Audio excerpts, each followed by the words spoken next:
কি VPN connect করে মহানন্দে Facebook চালাচ্ছেন? কই, আমিও তো চালাচ্ছি। ভিপিএন ব্যবহার করা কি আসলে ফেসবুকের জন্য নিরাপদ? যদি নিরাপদ না হয় তাহলে আমাদের কি করণীয়? আমরা কি উপায়ে ভিপিএন ব্যবহার করে ফেসবুক আইডিকে নিরাপদ রাখতে পারি? এই সকল বিষয়ে আজকে তথ্য থাকবে। আমি আছি এসএস বাঁধন আপনাদের সাথে।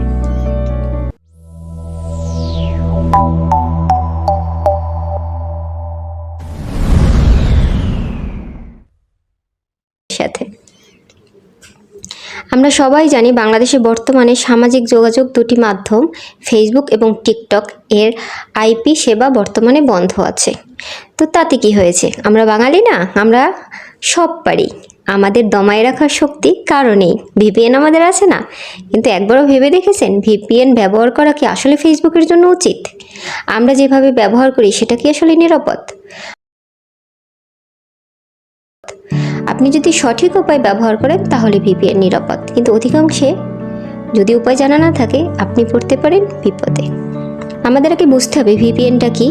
আসলে প্রতিটি দেশের জন্য আইপিএস প্রোভাইডার আলাদা আলাদা আইপি অ্যাড্রেস বা আইপি দিয়ে থাকেন। বাংলাদেশের বর্তমানে ফেসবুকের আইপি সেবা বন্ধ, কিন্তু অন্যান্য দেশের আইপি সেবা স্বাভাবিকভাবে চালু আছে।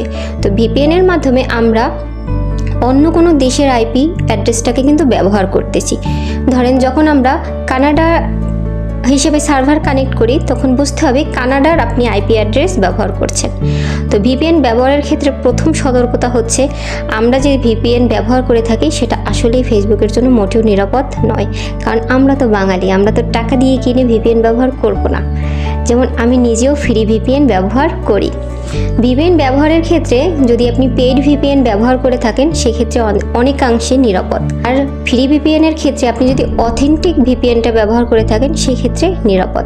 এখন অথেন্টিক ভিপিএন আপনারই খুঁজে বের করতে হবে। তারপরও কিছু কিছু বিষয় থাকে, যেমন কিছু কিছু ভিপিএন আছে তাদের ভিপিএনটাকে প্রমোট করার জন্য, মার্কেটিং করার জন্য তারা প্রথমে অল্প ফিচার দিয়ে ভিপিএনটাকে আমাদেরকে ফিরিয়ে দিচ্ছে। আপনি যখন ভিপিএন অথেন্টিক চালাচ্ছেন তখন কিছু কিছু ভিপিএনে বারবার কিন্তু তাদের পেড ভিপিএন ক্রয়ের জন্য অ্যাড দেয়, আবার কিছু কিছু ভিপিএনে বারবার অ্যাড প্রদর্শন করে যেখান থেকে তারা আর্নিংটা করছে। এসব সিমটম যদি থাকে তাহলে বুঝবেন মোটামুটি আপনার ভিপিএনটা নিরাপদ আছে। মনে রাখবেন ভিপিএন কিন্তু হ্যাকাররাও তৈরি করে, সেক্ষেত্রে কিন্তু পড়ে যেতে পারেন হ্যাকারদের কবলে। হ্যাকাররা ভিপিএন তৈরি করলে আপনার আইডি তো মাস্ট যাবেই, আপনার ফোনের ইম্পর্টেন্ট ডকুমেন্টসও কিন্তু হ্যাক হয়ে যেতে পারে। কিছু কিছু লো বাজেটের ভিপিএন আছে যেগুলো ক্রয় করে নিলে বা পারচেস করে নিলে আমাদের সবচেয়ে সেটাই বেশি বেটার। আমরা নিরাপদে ব্যবহার করতে পারবো, আমাদের হ্যাকারদের কোনো ভয় থাকে না, ফিশিংয়ের কোনো চান্স থাকে না, সেক্ষেত্রে আমরা নিরাপদ থাকতে পারি। আপনি ভিপিএন ক্রয় করে ব্যবহার করেন অথবা অথেন্টিক কোনো ফ্রি ভিপিএন ব্যবহার করে থাকেন, সেক্ষেত্রে কিন্তু পরবর্তীতে আরেকটা ভুল আমরা অনেকেই করে থাকি, বুঝে করি অথবা না বুঝে করি। সেটা কি, আমরা যখন ভিপিএনটা কানেক্ট করাই তখন আমরা অনেকে সার্ভার সিলেক্ট করি না, অটো সিলেক্ট থাকে। তো অটো সিলেক্ট দিলে হয় কি ভিপিএনটা খুব ভালো কানেক্ট পাওয়া যায়, স্মুথভাবে চলে। বাট সেক্ষেত্রে হয় কি অটো ভিপিএনের জন্য হয় হচ্ছে আপনার কখনো যে ভিপিএনটা খুব ভালো পাবে সেটা অটো কানেক্ট হয়ে যায়, কখনো কানাডা কখনো কিনা ইন্ডিয়া, হতে পারে সেটা কখনো নেদারল্যান্ড। এই যে বারবার আপনার ভিপিএনটা চেঞ্জ হচ্ছে অটো কানেক্টের জন্য, অথবা আপনি ইচ্ছাকৃতভাবে চেঞ্জ করতেছেন। নেদারল্যান্ডে স্পিড ভালো পাচ্ছেন না, মামা আমি এখন চলে যাচ্ছি কানাডায়।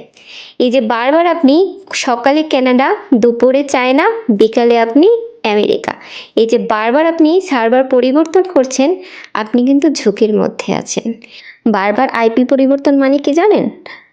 আপনি কখনো কানাডার আইপি ব্যবহার করছেন, অথবা কখনো সিঙ্গাপুরের, অথবা কখনো চায়না বা নেদারল্যান্ডসের। এই বারবার আপনার আইপি অ্যাড্রেস পরিবর্তনের জন্য ফেসবুকের যে এআই আছে সে বুঝে নেয় আপনার আইডি হ্যাক হয়েছে, তখন এআই আপনার আইডিটাকে ডিঅ্যাক্টিভ কিন্তু করে দিতে পারে, অথবা আপনার আইডি বা পেজ চিরতরে হারিয়েও ফেলতে পারেন।